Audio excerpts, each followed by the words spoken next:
회생 절차를 밟고 있는 아동용 업체 참존 글로벌워크가 중간 관리자들에게 수십억 원에 달하는 임차금과 퇴직금 등을 지급하지 않고 있어 논란입니다. 이에 참존의 중간 관리자 105명이 근로자로 인정하라며 집단 소송에 돌입했습니다.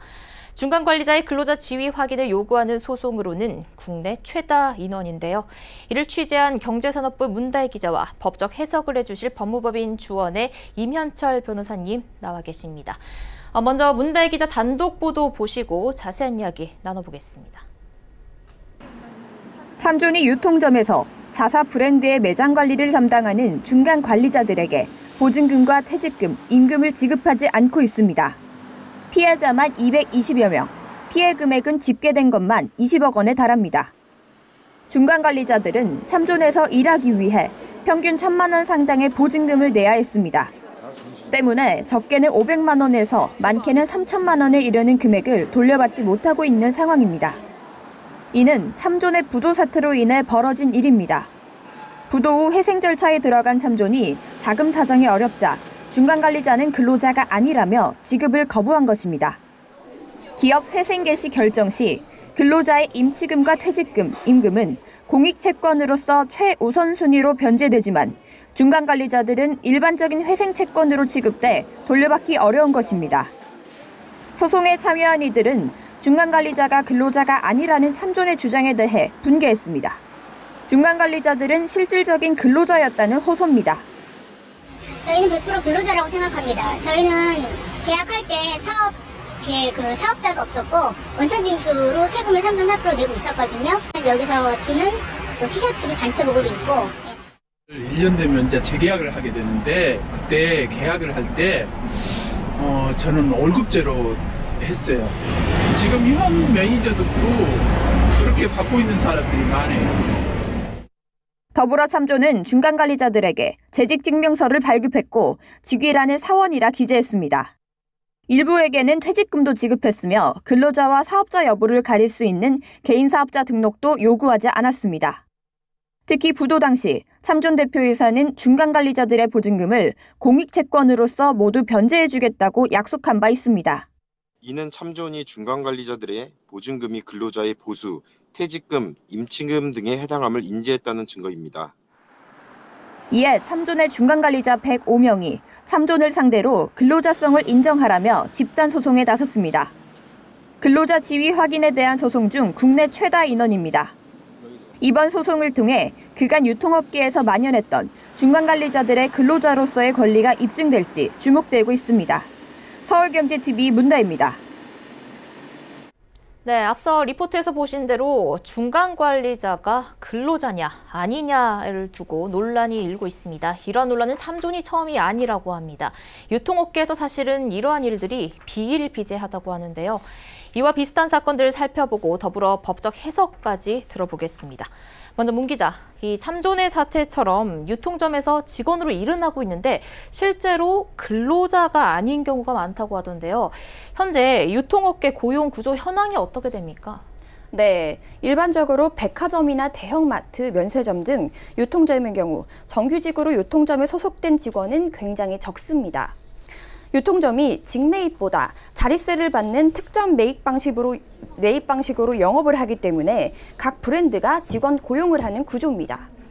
실제로 한국노동사회연구소 보고서에 따르면 유통점의 경우 이번 논란이 된 개인 사업자 형태의 판매 직원과 간접 고용, 비정규직, 협력업체 직원 등이 전체의 85%에 달하는 것으로 나타났습니다.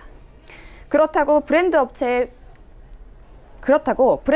근로자로 소속되는 경우도 많지 않습니다. 직영 매장은 직원을 근로자로 고용합니다. 그러나 직영 매장을 운영하는 브랜드는 전체의 30%에 불과하다는 게 업계 시각입니다. 나머지는 각 브랜드가 채용하는 중간 관리자들이 업무를 수행하는데요. 이들의 신분은 개인 사업자이지만 직영 브랜드 매니저와 같이 본사의 지휘와 감독을 받습니다. 때문에 근로자처럼 일하지만 노동법의 테두리 안에 들어갈 수가 없어서 사각지대에 놓여 있다는 것입니다. 네, 그렇다면 이 중간 관리자를 근로자로 인정할 수 있는지에 대한 법적 해석이 궁금해지는데요. 임 변호사님, 이러한 사건들에 대해서 대법원은 어떤 판결을 내리고 있습니까? 지금 방금 기자님이 사각지대라고 표현하셨는데 사실 대법원 판례를 살펴보면은 그 사각지대를 어느 정도 메꿀 수 있는 것들이 보입니다. 왜냐하면 기업들은 근로계약을 체결하거나 아니면 4대 보험이 보장되거나 또는 근로소득세를 원천징수했는지 여부를 가지고선 근로자인지 아닌지로 판단할 거라고 생각할 수도 있지만 일반적으로 기업들은 근로자보다 훨씬 더 우월적 주의에 있기 때문에 그런 근로계약을 체결하지 않고 또는 근로소득세 원천징수를 하지 않는 형태의 여러 가지 방금 말씀하신 그런 편법적인 근로계약들을 많이 체결하고 실제로 근로자로서 지휘감독을 하고 있습니다. 이에 대해서 대법원은 전향적으로 그런 형식적인 판단에 얽매이지 않고 실질적으로 판단을 하고 있습니다. 즉 근로계약을 맺었는지 여부, 원천징수를 했는지 여부, 4대 보험을 보장받고 있는지 여부로 판단하지 않고 과연 어떤 사람이 임금을 받을 목적으로 어떤 기업에게 종속적인 관계에서 실질적으로 일을 했는지 여부를 기준으로 판단을 합니다. 이와 관련해서 대표적으로 마트나 백화점 같은 데에서 판매하는 직원들이 근로자인지 여부가 문제가 됩니다. 대법원은 이 점에 있어서는 실질적으로 과연 그 직원이 실질적으로 종속적인 관계에서 지휘 감독을 받고 있는지를 기준으로 해서 판단을 하기 때문에 어떨 때는 근로자, 어떨 때는 근로자 아닌 것으로 인정을 하고 있는데 점점 더 근로자로 인정하는 폭이 넓어지는 것이 지금 현재 판례의 추세라고 보여집니다. 이러한 소송은 현재도 진행 중에 있고 저 또한 진행하고 있습니다. 방금 기자님이 취재하셨던 그 참존 글로벌 워크라는 회사는 아가타 등의 아동복을 운영하고 있는데 그 아가타 등을 판매하는 직원 105명을 대리하여서 제가 지금 소송을 진행하고 있습니다. 네, 결국에 중간관리자는 근로자도 사업자도 아닌 애매한 지위에 놓여 있다는 결론이 나오게 되는 것 같은데요. 노동법이 사각지대에 있다는 지적이 나오는 이유인 것 같습니다. 이런 유통업계에 만연한 일들에 대해서 어떤 제도적 조치가 필요하진 않을까요? 방금 제가 대법원 판례를 어느 정도 해결할 수 있다고 했지만 판례보다는 국회 입법이 있는 것이 더 좋다고 저는 생각합니다. 명백하게. 그러니까 특히 많이 문제가 되고 있다라면 물론 법이 모든 것을 포괄할 수는 없지만 그 부분을 명확하게 해서 규정을 하는 것이 더 좋겠죠.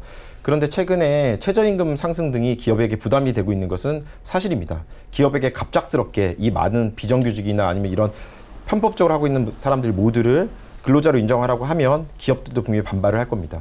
그래서 저희 짧은 소견인데 최저임금을 올리는 것도 중요하지만 이런 근로기준법의 사각지대에 있는 사람들을 없애는 것도 더 중요하기 때문에 양자를 잘 조화해서 국회가 입법을 한다면 좋겠고 그 입법을 하기 전까지는 공백은 어떻게 해결했으면 하는 것이 저희 생각이냐면 대법원 판례가 점점 더 넓게 해석을 하고 있다고 하면은 저희 나라는 기소권이 검찰에게 독점되어 있습니다. 근데 근로기준법을 위반을 하거나 이럴 때는 결국 검찰에 기소가 있어야지 일이 해결되는 경우가 많습니다. 물론 민사소송이라는 것이 있지만 대부분의 근로자들이 민사소송을 통해서 해결하기에는 어려운 면이 많습니다. 따라서 고용노동부의 근로감독관과 그다음에 검찰이 좀 더 전향적인 자세로 대법원 판례를 적극적으로 해서 기소권을 행사하면서 이런 기업들 중에서 특히 정말로 종속적인 관계에서 지휘감독을 하고 근로자로서 이용한 면이 보인다면 적극적으로 기소권을 행사했으면 하는 것이 저희 생각입니다. 네, 참존 중간관리자들의 집단 소송 이슈, 문다혜 기자, 이면철 변호사와 짚어봤습니다. 말씀 감사합니다. 감사합니다.